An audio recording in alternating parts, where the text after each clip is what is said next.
Assalamualaikum warahmatullahi wabarakatuh. Masih bersama saya Suwandi di channel Dunia Ikan Gabus. Ya, saya harapkan tetap semangat teman-teman yang ada di rumah, tetap sehat. Ya, walaupun ada pandemi COVID-19 masih sekarang ini masih merajalela, kita tetap stay saja di rumah, beraktivitas di rumah, bekerja dari rumah. Ya, kalau masih kangen sama teman bisa video call saja. Dan kita semua berdoa mudah-mudahan COVID-19 segera meninggalkan negara kita, ya, dan musnah lah, sehingga kita tetap sehat seperti sedia kala, tidak khawatir dalam beraktivitas, ya. Pertanyaan pertama dari Bapak Wawan yang ada di Jakarta. Apa pembesaran ikan gabus bisa dilakukan dengan menggunakan drum warna biru, Pak, yang diameternya 60 cm, panjangnya 1 meter, yang ditidurkan kemudian dipotong bagian atasnya. Saya sering lihat tayangan di YouTube budidaya lele menggunakan drum warna biru. Sebetulnya untuk budidaya pembesaran itu dengan semua banyak media itu bisa, drum, ember, plastik, fiber, kolam semen, kolam tanah, kolam terpal boleh. Tetapi kan kita lihat dari sisi efektivitasnya, ya. Jadi kalau misalkan pakai drum itu kan hanya karena mensiasati saja, kita pengen ternak ikan lele misalkan, tapi tempatnya sempit, ya. Tapi kalau kita bicara bisa Pak, tetapi kalau bicara untuk bisnis jangka panjang, untuk jumlah besar tidak bisa. Bahkan kalau dengan drum seperti itu saya pikir costnya lebih besar, Pak. Satu drum paling muat cuma 100, sudah harganya 180-200 ribu satu drum. Kalau punya 5 drum udah berapa? 1 juta misalnya. Nah, 1 juta bikin itu kolam terpal udah jadi luas, ya kan? Kasih terpal bisa maksimal pembesarannya, tidak kecil-kecil. Jadi kalau bicara bisa, itu hanya untuk coba-coba, silahkan bisa.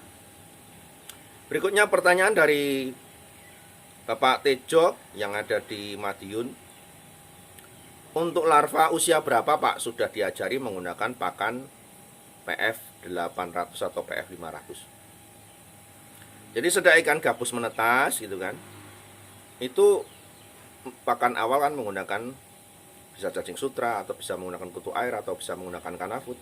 Setelah itu, setelah dia sudah mulutnya kira-kira sudah masuk PF 500, disitulah mulai kita ajari PF 500. Ya, jadi bisa 1 minggu, bisa 10 hari. Ya, silakan nanti melihat pertumbuhan ikan. Ya, jadi kalau sudah terlalu besar nanti malah kesulitan, malahan lebih enak malah dari kecil ngajarinnya. Ya, Pak Tejo yang ada di Madiun. Kemudian dari Pak Isnardi yang ada di Pacitan. Saya sudah punya kolam beton bekas lele, Pak. Ya, saya pengen ganti gabus. Apa perlakuan kolam beton yang saya miliki sebelumnya untuk lele ini, Pak?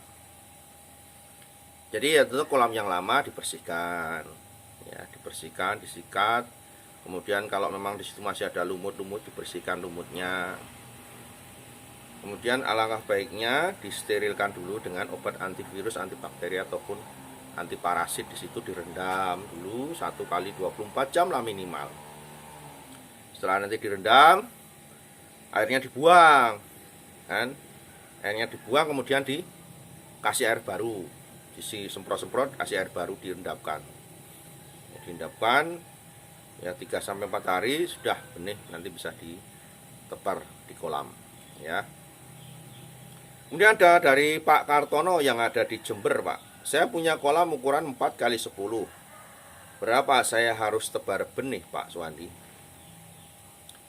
Kalau saya biasanya menganjurkan per meter persegi 200 ekor. Ya. Itu karena memang kita sudah melakukan riset pengalaman 10 tahun lebih untuk pembesaran di peternak. Sampai sekarang itu masih kita gunakan cara itu. Kalau ada menebar kurang dari 200 silahkan saja, ya. Tapi dengan kolam yang ada, kalau bisa kita maksimalkan kapasitasnya agar nanti hasilnya juga maksimal, ya. Pak Kartono di Jember silahkan mencoba. Berikutnya dari Bapak Endar yang ada di Cilacap, ya.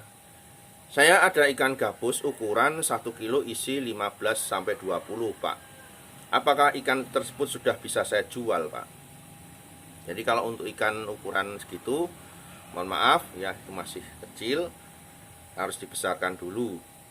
Ya, jadi dibuat paling tidak sekilo isi 5 sampai isi 8, nah, sudah laku dijual 2 on. Ya, syukur lebih besar lagi ya 1,5 on ke atas lah, jadi minimal. Jadi itu sudah bisa masuk pasar konsumsi ataupun masuk pasar pengolahan ya. Baik, tetap panteng terus channel Dunia Ikan Gabus. Kesempatan hari ini kita masih menjawab pertanyaan dari teman-teman ya. Berikutnya pertanyaan dari Pak Edi Suryono yang ada di Solo. Pak Wandi, saya mau tanya. Saya sudah pelihara ikan lele lebih dari 15 tahun. Tapi kok saya dapat hasilnya, saya hitung-hitung kok tipis. Apakah dalam pembesaran ikan gabus ini cukup menjanjikan untuk kita tekuni? Jadi kalau bicara masalah prospek, masalah peluang ke depan, ya menurut saya sih gabus masih cukup menjanjikan. Jadi masih banyak peluang-peluang yang belum banyak dikerjakan orang, terutama di sektor perikanan. Banyak orang budidaya perikanan itu hanya sekedar untuk hobi saja, untuk coba-coba, untuk iseng, untuk cari kesampingan pekerjaan. Tetapi tidak banyak yang mau serius dijadikan sebuah pekerjaan pokok. Ya, jadi kalau bicara masalah kesempatan untuk ikan gabus, selama ini saya harapkan, menurut saya masih prospek sekali untuk dikembangkan. Ya, Pak Endar yang ada di Cilacap, silahkan dicoba.